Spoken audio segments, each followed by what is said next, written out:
Bas, cham get tukul jaman gab Jehovah en golo mitei, kimeje gitoror Jehovah ngugi ne muga gone paraenda asomit kata stai, isiach tukul pugoit en gore tab lesson yegi netigay lesson na ngalali agoba mengi gab kipsengwet. Nena tagi ko lesson neba um, lesson neba tisap en kuota ini. Kibendi gesa ya asomit kata stai kinet kay en lesson gesa. Kongo Jaiso amu parainda negego neja sobit ke bataita bo kwingung asobit ke ngalalji ije ke gase engwe berwe tukul jabalu ko ngon jabangon yo wega tenga ko kyog ag bayshene ke grondet nasira tukul inyi de tam mi renga go she kyog tukul amun tak samen yo en Jaiso itinden yo amen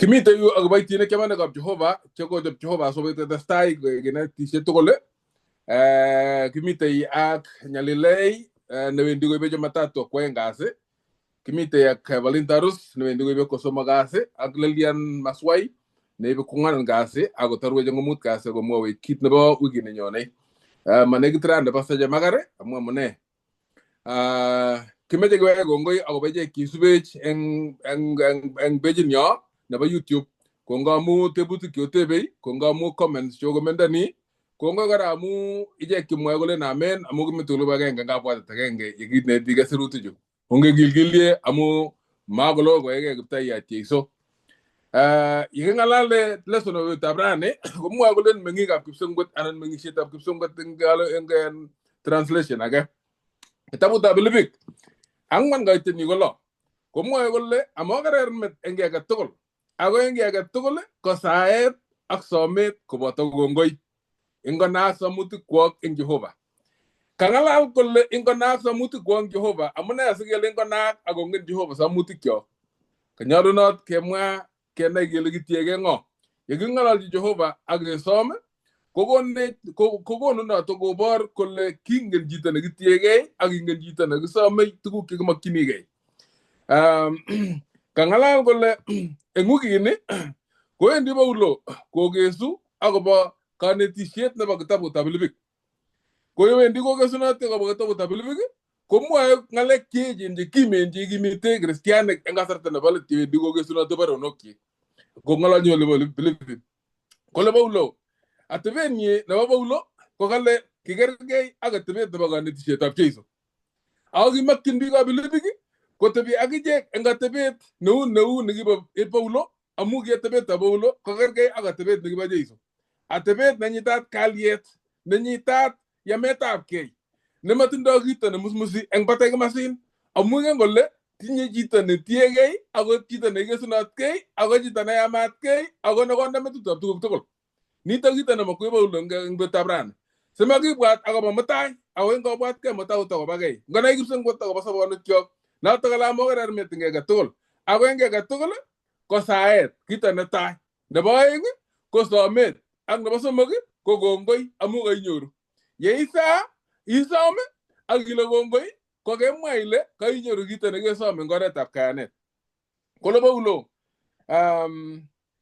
si agot yemamite kalyet ngorikyo ko yegingen jito ne gitiege kele Jeiso ko magererimet yemamite otu kiami yemite nyalelda yemite kaimutik keterchinan ko mamiogo chepkondokan magarnondit ko kale ketinye kamangunet ne nato ko Jeiso magone kiterter ane kegerermet kale amu kitinye Jeiso na tugul eng tugul ak ketinye Jeiso ne kalyetab sobonikyok ak kabwatutikyok mite tiendo ne jam ko ngalali kolen ndajeju tugul amami Jeiso kobuch kale ndajeju tugul amami Jeiso o matile kale ko matile ke jato tugul kale magira gegi sabandap kaigin aga changendap tugu kamngony kapot magira ge sabandap kaigin ne sirta bingit aga tugul kale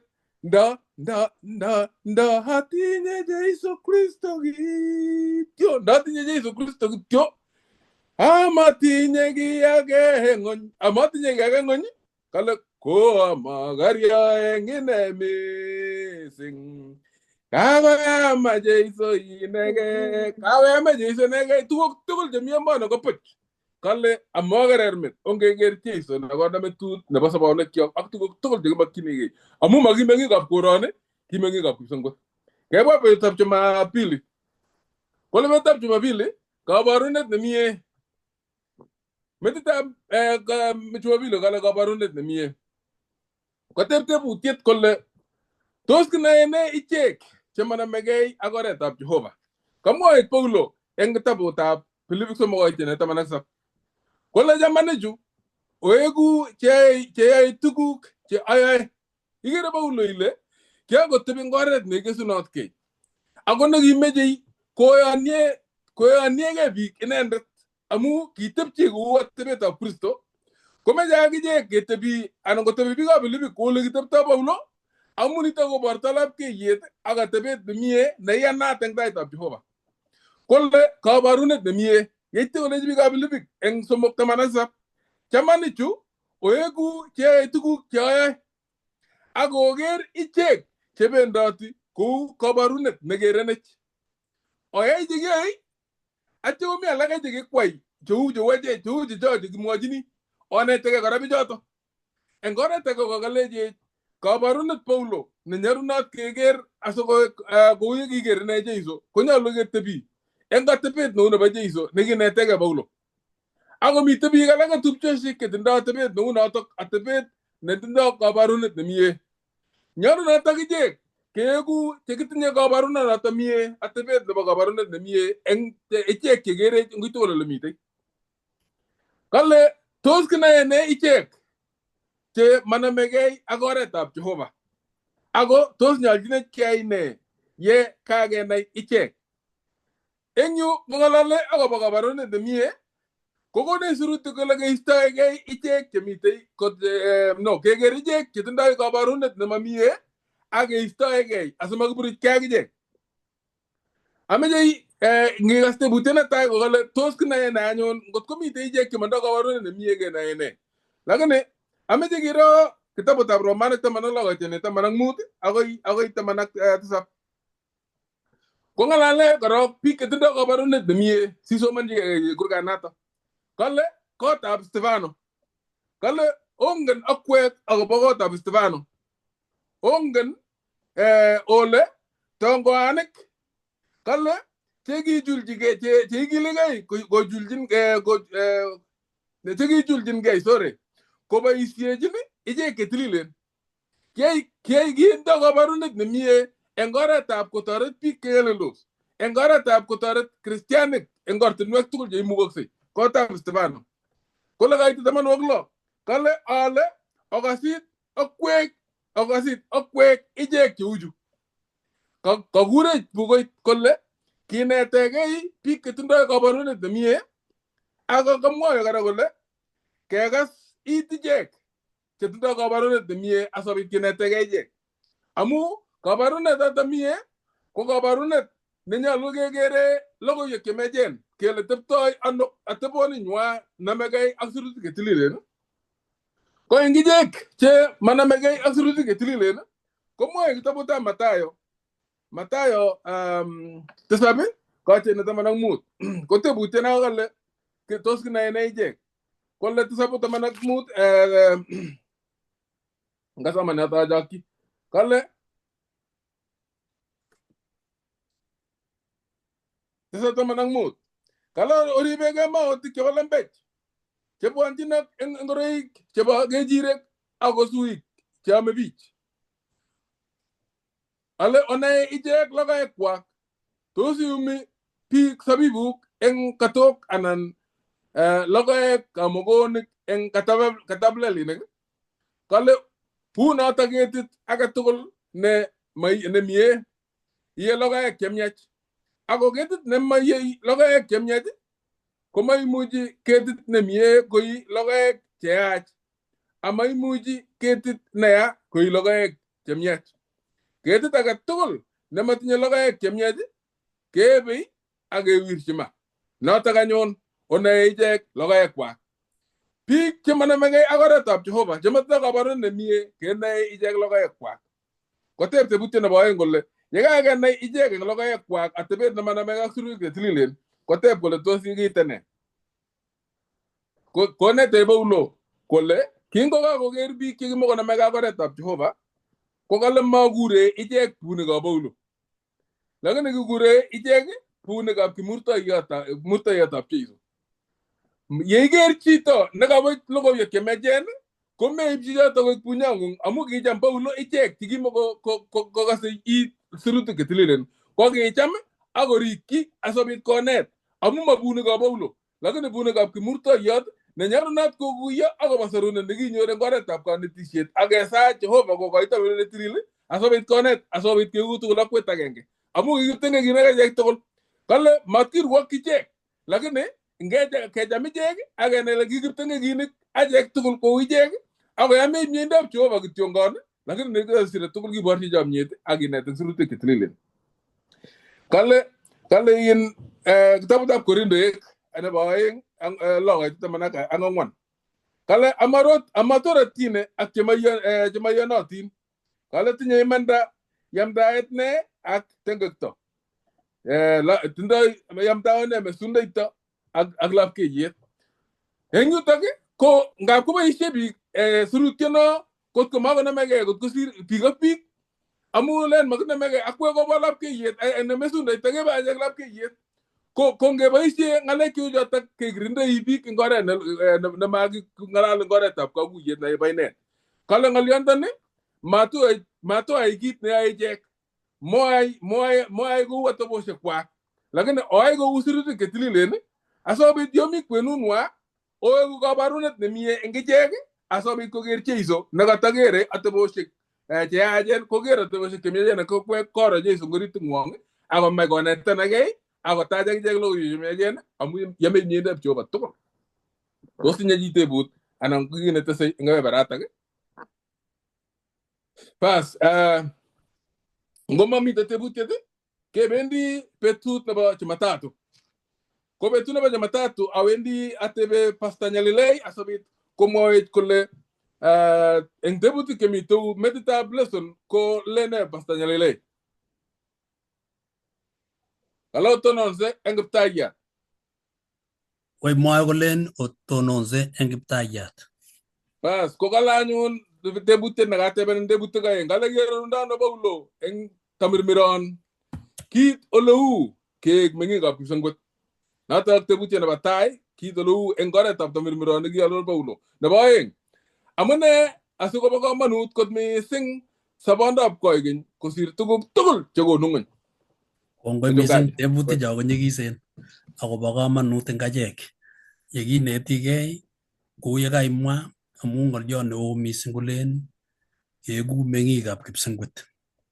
Ng'oliot keek meng'ikab Kipsengwet eng tebutiet neketeb netai kamwa Paulo eng Tamirmiron kobwoti amu tomo kwo Kipsengwet. Ki age tugul neibwoti eng Tamirmiron kotomo iro. Akamwa kole une meng'et nebo biik chetun meng'ishe Kipsengwet. Kou in bunik alak tugul chemameche kimurtoiyot, chi nebunyo age tugul netindoi kocheng'e or age tugul kong'em ng'alek chebo kimurtoiyot komanai biik. Kou notok akine ng'alekab Jehova ko kit nebo komonut nekamwa Paulo. Ng'alaletab Paulo kokesu kitabut nyi nebo Pilipik kokemutech inendet komi korkoret akokere kanisetab Filipik chekikonyor kamang'unet amu siret nebo sirutik chetililen. Kotoben Paulo koker Kipsengwet akolech emoni komami kiy nekararan amu makoi biman tuguk chebo emoni iyai kergeindo ak tuguk chemekere. Tugukab Kipsengwet kotomo kero. Tugukab emoni ko chekikere eng konyekcho.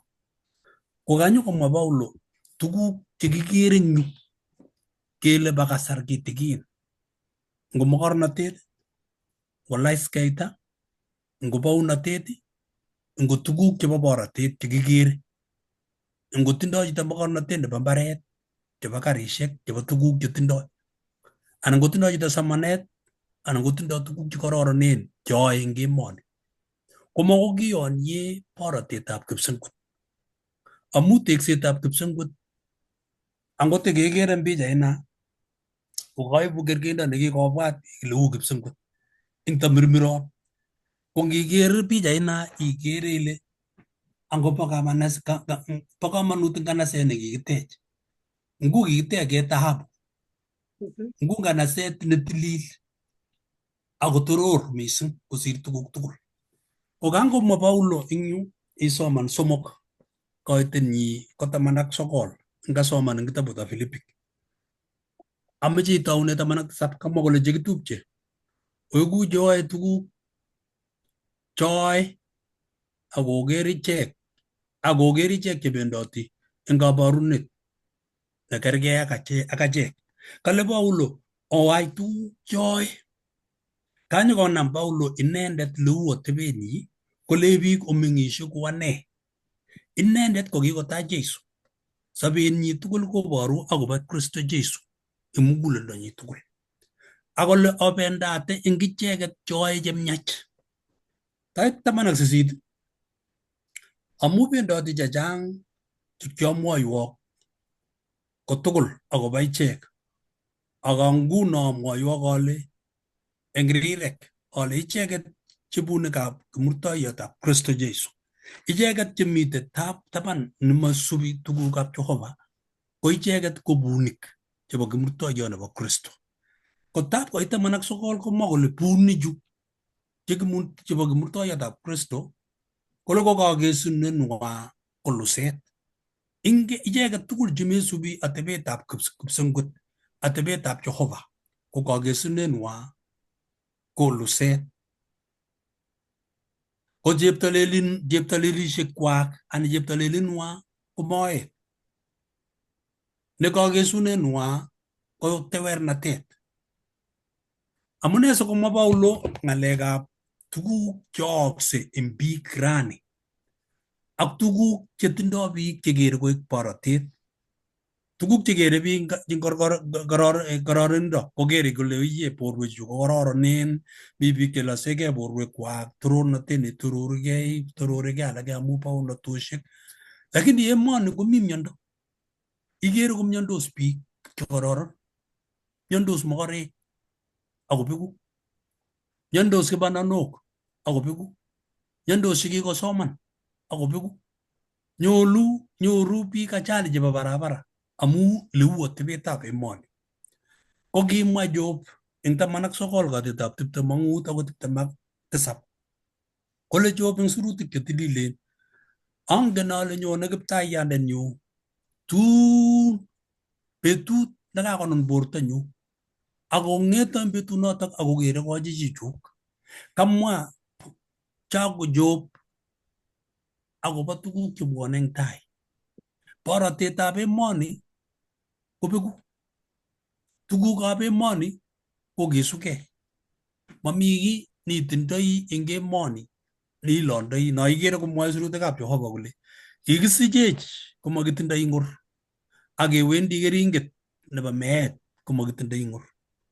Ako tuun kanyo Kiptaiyat kong'etech eng oldab chekikobek kolakwech borto age. Isoman Korintoek 15 koitab 42 akoi 44 komwoiwech kole baunatetab Jehova kotun kobitu ng'etiet chebo chetililen. Amu keborwech tuguk chebo kipsengwet. Kolach nenunei nemakonunei. Neborwechi cho konundos betusiek 4 kokakende kererit. Kotun kanyo Kiptaiyat Jesu eng banda nebo oeng kokonech borwek alak chemakobeku. Borto nemakokere meet koikeny. Ko amu kipsengwet kobo emet nebo kalyet. Betut nekakokeskei tuguk cheyachen, kakesunetab meet ak kesunetab tekekto. Tebutiet nebo oeng neketebe Ramaru. Koketebena ile amune sikobo kamanut mising sabandab koikeny kosir tuguk chekikere eng emoni. Iman bo kamanut sabandab koikeny amu kale Jesu eng kitabutab Johana 17 koitetab 3 ak ni sabandab koikeny. Ona Jehova nebo iman ak werinyi Kristo Jesu nekioyoku. Anga ingeyan Jehova kobo kamanut amu eng inendet ketindoi kamang'unet, eng inendet ketindoi kamung'et eng tengek ak nyalilwogik, ang inendet ketindoi kalyet nebo kabwatutik. Kristo Jesu kokonech katiaknatet kemong'une yoityo, kemong'chi sobon. Inendet nekonech kamang'unet eng tuguchu kikonyalilech eng emoni. Eng inendet ketindoi tuguk tugul chemokotin, amu emoni ko tugukab emoni kobo kasar kitikin, ako tugukab kipsengwet kobo koikeny. Angabo kamanut eng achek kenai kele tuguk chekitindoi eng emoni imetoi, melandoi iwendi bitonin. Ako Jeiso nekeyan eng muguleldong'ung ko nekonin kamang'unet tuguk chebwone. Ngisoman eng Yohana 14 koit 1 akoi koitab 3, ko kikon Jeiso kaamiset komwa kole mokochi mugulelwekwok koimgei. Oyana ak oyan kwandanyu, mi korik chechang oldab Baba. Tikimo kounotok ko kitamamwoiwok. Ak awendi achobe koret. Yekachop koret aweksei kokeny sinyamutak. Sikole ami kemi kibagenge. Nai kamang'unet notok nekikonech Kristo. Kele nyonei nebo aeng nyokomuti kaniset. Anga tugukab emoni kobo kasar kitikin. Bo kamanut mising kenai kele sabondab koikeny ko kikikonech buch amu Kristo nekime akobo achek. Kongoi. Kongoi mising mchungaji. Kero ile bo kamanut Jeiso eng sobonwekyok. Kale ichek che otei ako barchingei tugukab emoni ak kaimutikab emoni kobarchingei tuguk che yae mootinwek kwak koek cheptelelit. Eng notok kobekyin nyu ak tuguk tugul. Lakini yekiro Jeiso ak kenai kamanutyetap Jeiso ko notok nesire tugul. Betutab kwoeng kasi ko kewektech kotokyech kora kotokonech kakimitet neng'alale mchungaji kora akobo ng'aliot nekamwa Jeiso bwana Paulo kole oboiboitu eng kiptaiyat kotugul akamwa ale oboiboitu. Makoiboibait chi nematindoi kalyet eng oritab sobenyi. Kimeche kenai ole kimuch kenyorundoi kalyet asikenyoru boiboiyet nebo kotugul. Katebe mchungaji ale kinyorundoi ano kalyetab Jehova nesire tuguk tugul eng kabwatutikchok. Ak nebo aeng, riptoi ano kalyanitok mugulelwekyok akot eng kwenutab bolik che tuen ak musmuset. Kongoi. Kamwa Paulo komwa eng 4 kitabutab Filipik 4 koitab 4 eng tebutyono nekamwa kole oboiboitu kotugul ak amwae alen oboiboitu. Amu ngesoman kurganatak komakikuitosi. Ne boiboiyetab Paulo komite ng'oiyondit ak nyalilda eng korkoret. Amune sikolen Paulo oboiboitu eng kiptaiyat. Anga ngeyan Jeiso eng mugulelwekyok, eng kabwatutikyok ak sobonwekyok, matin konyoru nyalil bori akebirto bori, ketindoi kalyet nebo muguleldo. Boiboiyet nekamwa Paulo eng yu komelen boiboiyet nebo rirek, nebo roriot eng sang, machiretab kelek chemi sang. Kamwa Paulo muguleldo nebo kashaket. Anga taunegei mugulelwekyok sikunet. Nga kotoigei sikunet mugulelwekyok, nyokonyor Jeiso lemenye eng achek. Nga komeng'is Jeiso eng mugulelwekyok chebo orit, koisto ng'oiyondishek ak tengekto nemi orit. Ko ngakoisto Jeiso tengekto nemite orit, kokonech kalyet. Kalyet nekakonech Jehova ko amu kakitach inendet ko kiptaiyandenyo. Komwa kitabutab Mathayo 6:25 akoi 34 kurget nekoi kole Jeiso mameche ametok kou biik chebo non. Ako mameche kowekte Jeiso kole moimegei tuguchu. Oker taritik. Uyo kikabwa taritik yo kinekite Jeiso, kobwa taritik kole oker taritichu mi yun. Makereri met. Mebwoti kole ame ne karon. Ako ngpoite saishek chebo bet kotieso taritik. Ko ngotiendos taritik komeboti mbar ako makole. Lakini biyongdos ako boiboen. Kingomwa Jeiso akobo taritik, kole manotok kityo taritik ichegei, oro mauwek. Kikataptan mauwek chekimite lekinekite Jeiso. Kotaptan mauwek ipkoek mauwek chelelach, chemurwonen, chetuen, cheterter. Kolo kokere mauwecho kelachkei kosir Solomon, matin kelaitoriat atkinye. Ngoroichu kotia biik chetindoi kereretab met akobo ngoriet neilochi. Wendi chito kwendi tuget kole uyo ameche aker ngoriet ni kometo nito kopiman komet kwake kopiman kwake. Lakini wi mauwek siker. Chito neilochi mauyat kot koletien mauyat ako kararanit kolititit nekararan ko Jehova. Kou yeribe Jehova ngoroik cheribe mauwek akoribe taritik ak tiong'ik chemi kewanin, kokamwoiwech akichek kolech ongeik Kristo nekonech kalyet nebo mugulelwekyok. Nengemi ing inendet ketindoi kalyet ak boiboiyet. Ingisoman Filipik 4:6-7 ko kiit noe mugulelwekyok konyor kalyet ko kayanet. Ingetindoi kayanet amu kakisaa, tesetai kesoi keminginike mugulelwekyok koistogei tuguchu. Maget netindoi neo mising ko ketiagage eng tuguk chekitindoi ak keng'any tengekwokikyok kemwochi Jehova. Ko ngemwochi Jehova kokonech kalyet nebo mugulelwekyok. Amune sikere kochang kaimutik chetindoi biik chechang ko amu matindoi kalyet nebo muguleldo. Chang tuguk chekikowasech, chang tuguk chekebwoti, chang tuguk chetomo kesuldae. Nyokoib nyigisindo eng achek, ngelen kesis itebi kitigin kobwatun, kopirten anyun kabwatutik kwamin metit. Icheng kerichot nebo metit saishek tutigin kwamin metit kora.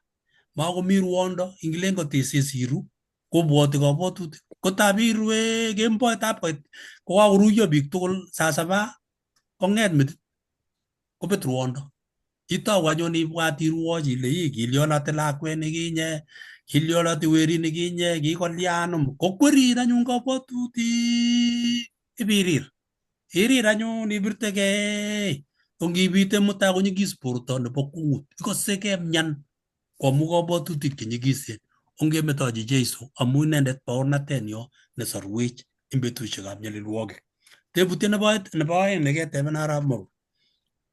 Kale ripto ano anyun kalyet mugulelwekyok angot eng betusiek chebo kwenutab bolik chetuen ak musmuset nekitindoi eng emoni. Tap kouit sobet iman. Makokiberbergei kele mieitu sobet betusiek tugul. Tap koimenit kabisa ko muguleldo kot koimenitu sobet. Biik chekitindoi kamang'unet ko kikometen. Ing'etunyegei anyun ibirtegei. Eng birtoetabgei nekebirtegei koite sikonyalilin. Ibirtegei kabisa kou yo kikemeten, makomi chi netokokerin. Makokatin chi, makokerin chi, biik cham kotoretin kokonin kiy komakokonin, itou inyalil eng kabwatutik. Kiriptoi ano kalyet nekikenyoru eng Jeiso eng betusiekab musmuset nebo neui ak kwenutab imenindo nenyigis. Takaimenit koik tirimis. Ngilen iker lakwet nekinye komakokerin. Ilen iker cheptong'ung nekimite eun komakomechin. Ilen iker wering'ung komakokasin. Ilen iker chorwet nekichomin nakicham kotokokerin komakomakenen kiy. Kelyon anyun bikyok. Olyo neo mising eng betusiekab usisiet nebo kabwatutik ongemochi Jeiso. Kamwa mi tuguk cheng'ering'en chemuchi kotoretech kemochi Jeiso. Netai, toben Kiptaiyat Jeiso eng muguleldong'ung. Inyal inendet. Len Kiingereza, focus on Jesus. Ingiker Jeiso koek inendet takchineng'ung nebo muguleldo kokonin kalyet Jeiso. Mami betut nemaikochi kalyet Jeiso icheket chekinyolildos. Obwoti chicho kimokokertoi kotebe Jeiso kolech meche aung'e. Kolech ameche akerto. Kolech meche ikerte? Kotoben kabisa kolech kero. Iro Jeiso kanyoindeng'ung nenyoin. Ng'olyo nebo aeng. Rib muguleldo. Rib muguleldong'ung. Rib kabwatutikuk. Mean kabwatutikuk kotangoenen kabwatutik cheyachen. Mechamchi muguleldong'ung konyi tuguk chebo nyitatet ak kabwatutik cheyach. Nengilen isis kotaingonin tuguchoto komeche kong'emen. Ng'olyo nebo somok. Tebi eng saet. Saa betusiek tugul. Ngoteite kobet ruondo eng saisiek chebo kemboi, ikutuny eng kitanda yo imi ak itou isaa le Jehova kang'etani komelen kang'et achome lakini amu kakobet ruondo komi tuguk cheimo ngande taing'ung sa yeisoe itore saet konyone ruondo age ak itou iru ipkoech emet amu noto nekonin kalyet sa betusiek tugul. Ng'oliot nebo ang'wan nenyolu iyai istoegei koimutik cheibun biik. Ngonyo chi age akoibun korot nemaneng'ung meyan itach. Tap koib chito kolechin ingen ne mini ingen ile kolya lakwet nekibo kabanom ila korot nemaneng'ung. Betun iloe tuguk chebo biik alak itou inyalile ikesen korot nebo chito age meyan muguleldo ikesen korot nebo chi nyoru kalyetab muguleldo nyigisindo neketindoi ako metore kaimutik chetindoi biik. Matinganyo komwaun chito age tuguk cheyachen ilechi ngesa itor kiyoto ko ngosa koe Jehova lakini mela korot nemaneng'ung. Ng'oliot nebo mut nekitore eku lapkeiyet eng yo imi. Iyan Kristo koek lapkeiyet neng'ung amu ngomi Jeiso ngoritab muguleldo inyoru katiaknatet. Kongoi Ramaro. Kongoi mchungaji. Yemite Jeiso Kristo orit ng'ung itinye katiaknatet. Itinye katiaknatet itinye kalyet. Kale kitabutab Isaia 9:9 kolo. Kale kakisikwei werit. Kale tinye inendet bounatet kikienyi. Ngisoman akoi let yo kole baunindetab kalyet. Mamele kenyorchini kalyet eng oritin yo nesire Jeiso. Kale peace within eng Ingereza. Kebor kole mitei kalyoshek cheimuche kemakchinigei chebo barak chebo tuguk chekimache chengomenye ngoriet akiro chebo anum kondo ngoriet imache ile katanyo ngoriet na sianyor kalyet akamaibun ngorionotok ak tuguk tugul chebo sang kalyet lakini kalyet nemite oritab muguleldong'ung ko kalyet nesire tuguk tugul. Kimakchin biikab kipsengwet konyor kalyet yekibendi betutab kosomok kasi igere akobo kipsengwet ile kakimakwech kalyet lesure nera kele chi nemitei komeng'indetab kipsengwet netakyingei kipsengwet kokere kalyet. Ketebe balin ng'oliotab kalyani eng betutab kosomok kasi komwoe kole obwat tuguchu. So agenge eng tuguchutok ko kalyet. Kele asi tos ne kakuyetab kikochi kalyetab Jehova koboi akorib mugulelwekyok ak nautikkyok kou kit neyoe askarikab luget. Tebutiet netai noto. Nebo oeng eng kabalin tos tuguk chekibwoti komuchi kong'em kalyet ak kasetab it eng Jehova. Karibu Evelyn si elezane yuto. Kongoi missing eng kanetik chekakotoi. Uu kele kakotar Pastor Nyalile tebutionoto kakowal. Kimeng'ishei tugul, kingen tugul kele kimeng'ishei eng ng'ony nemite ng'oyondit, ng'onyut nemite tuguk chechang cheimech. Kinyoru kaimutik, kinyoru yomsosiek. Ako kit ne kiarorwech Jehova ko tos kimeng'ishe akisich kalyet eng mugulelwekyok. Tuguk tugul cheimech kaimutik chutok yomsosiek. Chutok tugul kokonu kibwat anan kokonech kiimgei eng kabwatutik ak eng mugulelwekyok. Yemakikochi boroindo Jehova asikokonech kalyet koibu oindet tuguk chechang anan koibe boroindo neo eng kabwatutikyok oindet asikoib kaimutik chechang chemong'ete eng sobenyo. Kiwanjet ne chesane oindet komelen kele warenget anan melen ong'atet. Ako kiwanjet neibe oindet asikochesane akoib kabwatutik akoib kaimutik chechang ko metinyo ko kabwatutikyok. Ibu tuguk chechang chekibwoti ngesoman eng kitabutab Efesoek 6:12 komwawech ne yoto. Efesoek 6:12 komwae kolen amu mobo kabelenyo bogei borto ak korotik akobo laitornatosiek ak kimnatosiek eng baunikab ng'onyuni chebo mesundeito eng lugosiekab tamirmiriet chebo yaitiet eng komoswekab kipsengwet. 13 noto anyun onam karikab luget komugul chebo Jehova sikobit omuch okirinde eng betut neya ak yekaoyai tugul otononse.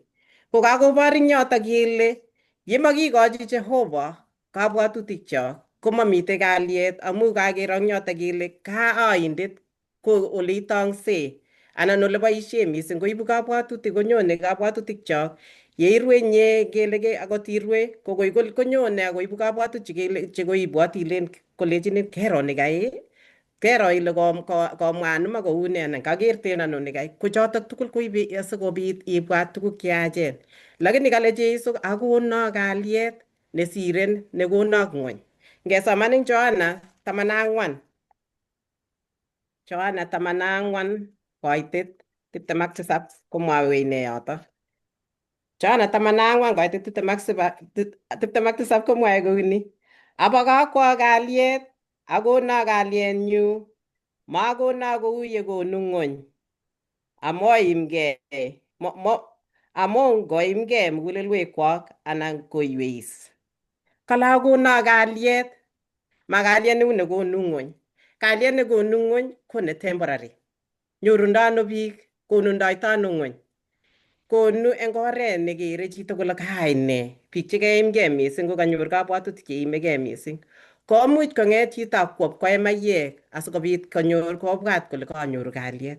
Imuch kwo chito koboisie kerichek sikobwat kole kanyor kalyet anan kobaibaegei tuguk che temporary chebo kasarta kityo kidogo. Lakini kale Jehova akono kalyet mau nekono ng'wony. Eng iman ko kalyet nekonech Jehova koribe mugulelwekchok. Kou yekaboisie sirindetab eng Pilipik ko kakikon koboisie kou lugetab askarik ko cheribei emet anan ko nganaset. Askarik cheribe emet anan nganaset koteleldos chonjo kioro tugul yo obendi akot ngele kochute wii kou mall anan ne komi askarik cheribe emet ribe biik chemondoi ak chemong'u. Kou notok kalyetab Jehova koribe kabwatutikchok asi tuguk cheichute mugulelwekchok anan chechute kabwatutikchok kefiltoni simanyor koit tuguk cheimuchi koimech. Ako yekikochi Jehova boroindo kokonech kalyet koribech kalyetab Jehova asimakisich nyokoriet, makisich tobotet anan komeech mugulel. Ako konech keeku chetinye mutyonet kou askarik cheribe emet koribech kalyetab Jehova kotko makisich. Noto amune si eng kristianik chechang chetinye kalyet eng Kristo komeimi tugun chechang amu ng'otat ako ribot icheket. Ako ndabwonchin tiemutik chetya anan kobwonchin nyalilwogik kotokoi ikere kora ile angotinye kalyet akotinye mutyonet. Notok amu ribe Kristo ako kikokochigei Kristo notok koribe Kristo akokochin kalyet.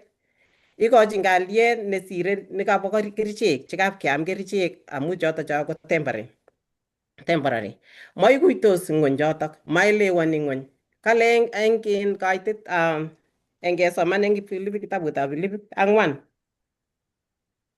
Kitabutab Pilipik 4 koitet 7 komwawech ne yotok kale ak ribe kalyetab Jehova nesire kakuyet tugul mugulelwekwok ak kabwatutikwok eng Kristo Jeiso.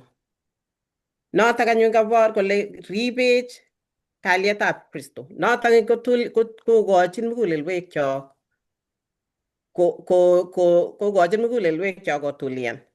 Kalyanitok komaiboru ngemwa akobo kalyet nekonech Jehova komelen kakimwa kele istogei kaimutik. Mi kaimutik lakini komitei kaimutik chu tugul kora komi kalyetab Jehova. Yakitach Kristo eng acheket ketebi kibagenge ak Kristo kenyoru kalyet neimuchi maelewan ng'wony. Keteb eng tebutiet nebo oeng ile tos tuguk chekibwoti kimuchi kong'em kalyet ak kasetab it eng Jehova. Uu notok tuguk tugul chekimuchi kebwat eng mugulelwekchok anan tuguk chekakilewen kinde kimnatoshiekchok kibwat ko chotok cheimuchi koibwech kalyet ak tekisto nekitinye eng Jehova anan kong'em kalyet ak kasetab it eng Jehova. Ngesoman eng Pilipik 4 kaitet 8-9 komwawech ne yotok. 8-9 komwae eng yotok kole nebo let anyun chekitupche tuguk alak tugul chebo imanda alak tugul chebo tekisto, alak tugul chebo imanda, ak alak tugul che tililen, ak alak tugul chemotin, ak alak tugul che kimwoitoen nemie, ngomi nyein age tugul, ak ngomi kalasunet age tugul, obwat tuguchotok, tuguk chekionetkei, chekiotach, ak chekiokas, ak chekioker eng ane oya tuguchotok, akotep koboto ak Jehova nebo kalyet. Tuguk chekamwawech, kamwa Paulo eng yoto kole ngetokyi mugulelwekyok tuguk chebo imanda, chebo tekisto, chetililen, alak tugul chechomotin, ak alak tugul chekimwoitoen nemie, koribe Jehova mugulelwekyok, akobarta notok ateboshekyok tugul. Tuguk chekileweni kibwat eng mugulelwekyok ko choto chekonech koborto boisionik chekiyoe. Chorindet sinyen yang'ete chorindet kochorse komelen kele kang'et chorindet kityo kole kawe bachorse, ako tuguk chekakobwat korok, kobwat eng muguleldonyi, ako kakoingen oindet, ako ngokakokochi oindet koteb ng'ony anyun oindet akotong'is kolechi kere iwendi kouni ak kouni ak kouni. Kochob anyun chorindet kounotok, ko tuguk tugul chekakikochi mugulelwekyok, yemakikochi Kristo koboi kabwatutikchok, kong'eiyan oindet, ko tuguk chemong'une cheiyoe, boisionik cheiyoe ko choto cheimuchi matekis Jehova, amu kaibwat ak bitil eng yotok. Mwawene kitabutab tienwogikab kalasunaik 119 kaitet 165. Aborokyine yotok ale tinye kalyet neo chechame ng'atutieng'ung, tinye kalyet neo chechame ng'atutieng'ung, amami kiy neinochi ichek. Ko yekichame ng'atutikab Jehova ketinye kalyet neo, amami kiy age tugul neinochech eng sobenyo. Kongoi. Kongoi Evelyn. Kero kit nekenete Evelyn ko kenete kit neo nebo kwong'ut. Nekalenjech kalyetab Jehova nekimakchinigei komaistoi nyalilwogik chemitei kuretab asista. Lakini konech istoi melelda nebo tuguk chekimakchinigei chebo ng'onduni, ako konech kesich melelda nebo kipsengwet ak kabwatutik cheyomotingei, amu kingen kele chito nekitindoi ko mogoriot ab tuguk tugul. Makergeitu ak chichi mitei kitabutab Luka 12 kaitet 19. Ngitaune 18 kala kile ae kouni, abute chogenekyuk siatech cheechen kosir chu, siakonore beekyuk ak tugukyuk tugul chemiach. Sialenji sobondanyu itinye tuguk chechang chemiachen chekonorotin cheyome kenyisiek chechang, imuny, amisie, eise ak ibaibaitu. Chichi kokekochigei kalyet nebo tuguk chemekyin emoni, lakini kalyet nesire kakuyetab kabwatutikyok ko nekinyorchini kipsengwet, nekinyorchini Jeiso. Notok nemakwei kipsengwet ko kimeng'ikab kipsengwet kole ketach Jeiso konyo oritinyo asikobit koek kalyenyo akoek yetunenyo akokonech kamang'unetab tuguk tugul. Kibendi kekere kamang'unet as nguno eng biik chebo kipsengwet yeinete ililian kokesu eng keberta nebo let. Kong'alale ngong'wan kasi nekale ung'otietab mieindo anan yateiwotab kamang'unet. Ung'otiet nebo mieindo anan ko yateiwot nebo kamang'unet ko tebutiet nemitei ko nelelian. Ne ung'otiet anan yateiwek cheiboru Paulo chebo kamang'unetab sobet nenyitat. Tebutiet netai notok. Tebutiet nebo oeng ko kibikab kipsengwet chekimeche kesich kamang'unet ko imuktoi ano akobo tuguk chelione, imuktoi ano akobo tuguk chekiisa anan tuguk chekiisa yes, ako tomo kewalun anan mawalun Jehova akoi. Une uto testai inetech. Kongoi mising, kongoi Ramaru Pastor akot Evelyn. Kangosoman Evelyn korok netai amoche atiny yotok eng kitabutab Filipik 4 koitet tisap nelen ak ribe kalyet Jehova nesire kakuyet tugul mugulelwekwok ak kabwatutikwok eng Kristo Jesu. Kakimwa biik chechang ruitos kobek sait tisap komakomi rwondo korwoch. Jehova nakatete irwochi ikutuny ak isa ak imwochi Jehova kongoi namu akot kaing'et. Kongoi amu itinye ole irue. Kongoi amu tuguk chekoiam lagat. Kongoi akobo ni. Ingibitore kongoi ko kakorib korok netai amu koikochi Jehova. Iker ile kakitindoi kifunguet neyote koistoiwech tuguk chekirwochi nekatite irue sikotokochang'ait betusiekuk itil ikochigei sumu chetile sobondang'ung. Koyonginetegei yoto ko kaker ale tuguk chekimeche kinetegei yuto sikobit kenai ko eng yu kemeche kesoman kitabutab Filipik 4:10 akoi 13 anan ko 19 ngemuch. Imuchi isir yoto asisoman. Kokoborwech eng yu ung'otietab mieindo noto sisich muguleldo nemetindoi wasiwasi eng sait age tugul anan itinye kamang'unet akot ndawasak chekawasak inget ile angen ale mi Jehova notiegei. Tos eng yemamite kito kot anan komamite lakwet yekas kele kakobet lakwet itinye wasiwasi koi kametab lakwet anan ilen ingen Jehova ole mite lakwanoto. Ko kiinete Paulo eng yu akinetegei asikobit kinet kemwochi biik alak.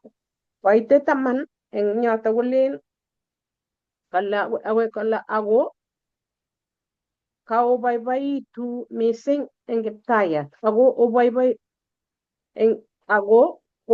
koboiboitu mising eng Kiptayat ale kobwata kokeny nguno kou ye kotinye kobwata kokeny noto akobwata ak noto iman ako kimakotinye baorianoto. Mang'ololi amu matinye kiy amu kianetkei atebet age tugul neatinye ale yamo kou noto. Angen ole ateptoi eng terterindo ako angen ole ateptoi ye katesak tuguk eng kiy age tugul ak eng tuguk tugul ko kianetkei ung'otietab biyondo ak Biyendo. len kitabuni biyendo ak rugutet. Anyor chechang akabanan. Amuchi ayai tuguk tugul eng inendet neikimito. Ako kioyai nemie amu kiotinye yamdaet eng nyalildanyu. Ako ongen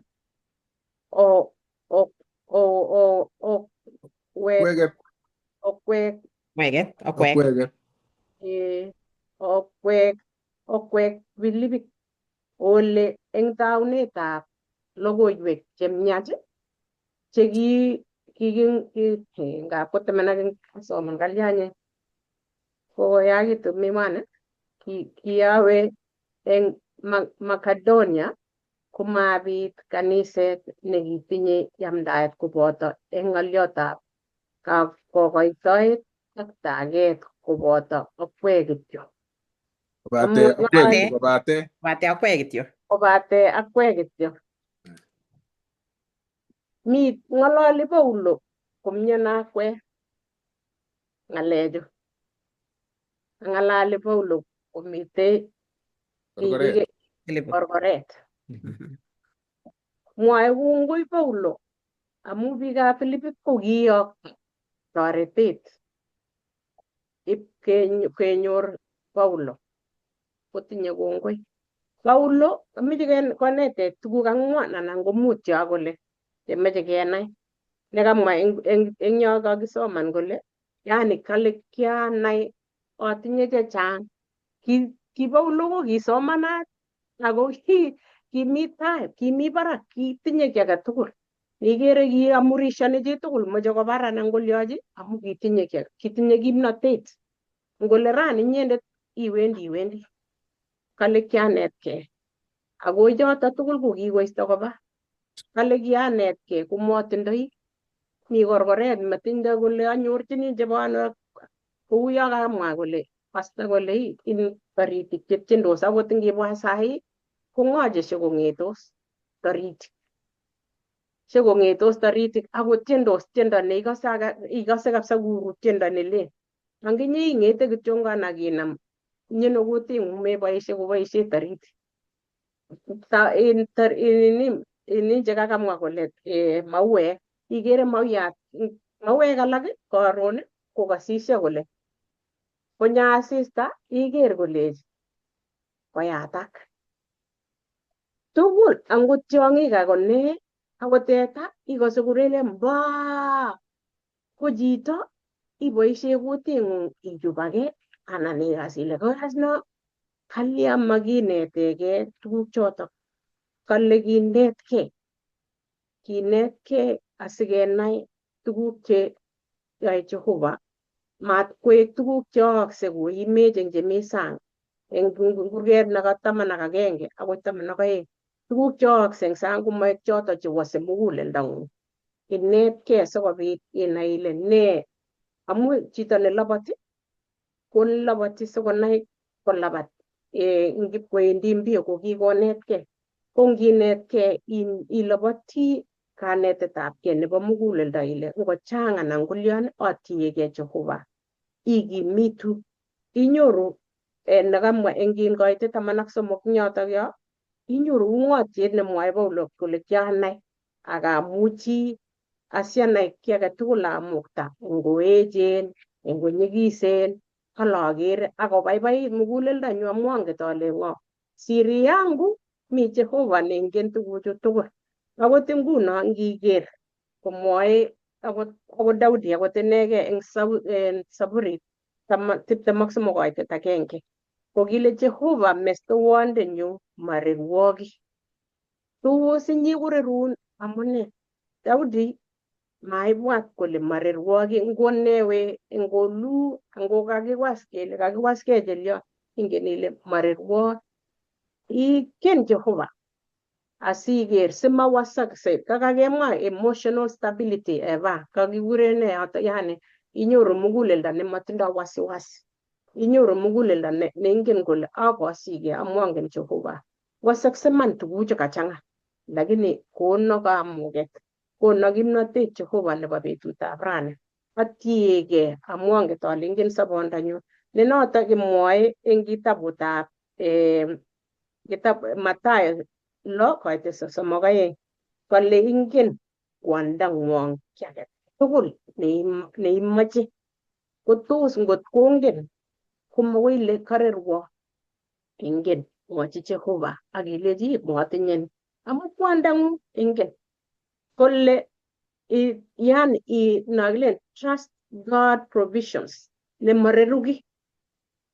Kiy age tugul ngoe beek ngole irwe engo lagok ngo kasit engo kimnatet anan akot yani inde kiy age tugul inyoru nyiganatet nemitei resources chebo Jehova chemareru. Ikale kotab Jehova kotindoi stuit ne ngap tun keib sengwet komi tuguk alake chekimaimte chesirtos eng yo akiatkinye kirire aite kalya makinetkei asisi muguleldo anyun nemwoe Paulo kole yani eng koitetab Pilipik 4:10 kokenyoru yani nalen ku korotik cherwoe borto anan mwaita nebo borto sikobit kolabat kole isich changamuko kone muguleldo nebaibai, muguleldo neikoitoi saing'ung ikochi chito age Ikochi ngoriet nematindoi,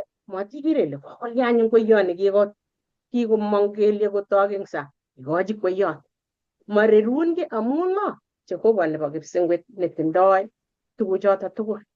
Ko nguno kakenai yotok.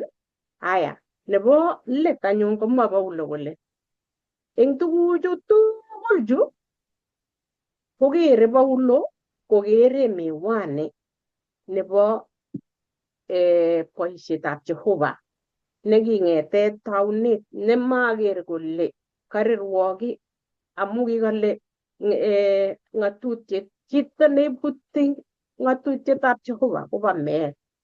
Kaker Jehova kole karirki kole ngot komi kiy age tugul koi akoitoi kokon Jeiso nyikome akoba ane akonyi. Ikere ile kakekonech sikobit kityongon kito nekabit kokong'et kityo kikochi Jehova kamang'unenyo asikobit kokonech matkobit kiy nekakinyoruta ushawishi akeyai boisietab Jehova kosulda. Kokakinetkei tuguchoto tugul ko nguno anyun iker ile mitei chorwandinyo sikesich chorwandit ameche isoman Timotheo netai koitet 2 koitet 3 akoi 4. Inyoru ile sarurendenyo ko chorwenyo Jeiso. Asicham chito age ko amu Jeiso. Asimuch kale sikemuch kerib our faith komwoe kitabutab Ng'ang'utiet 22 koitet 17. Soman yotok asimuch amu ngabibwat ile amuktotoi ano cha tuguk chewasawasa. Soman yotok mi kifunguet nemi yotok nekekonin sikonu nyoetab kat anan isom nyoetab kat. Soman Ebranik 13 koitet 20 akoi 21. Sinyoru chomyet icham chichon kikomwaitaenen tuguk cheng'wonen chengiker ngiro eng oret yun ile kaikamanda eun sasungukan sikobamang'une mbar olin makituye. Soman Mathayo 5 koitet 44. Inyoru anyun nakisom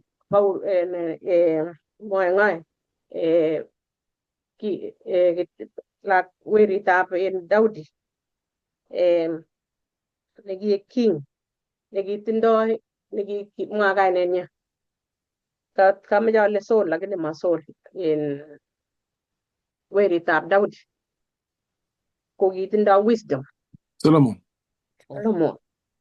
Soman James 1 koitet 5 amu kapkobit tuguk alake chekilen siamwaita ano sialya soamnyorchi yotok amu konin Jehova ng'alek cheing'ololi chekoi ngabile kamakwane nekang'ololi tomo mang'une kamatabwati cheu chotok. Tebe Jehova konin ing yotok akinyoru sikenai ng'oliotab Jehova sikobit amu ngabilen isoman imache inuch ilen isoman Bible konyo rwondo anan kopir simet age chito kolya ameche isoman Johana 8 koitet 12 asikobit ikuye ng'oliotab Jehova nenotok konin ikimitu akeyai boisietab Jehova sikobit Jeiso nyokowektech.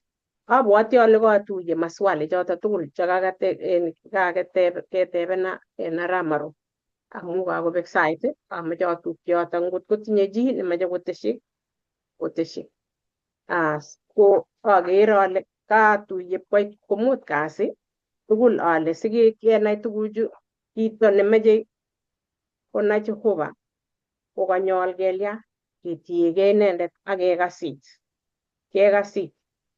akenai ng'olioni asikoistogei imenotet nenyoru chorirnotet nemetindoi nguvu neile aoe ne.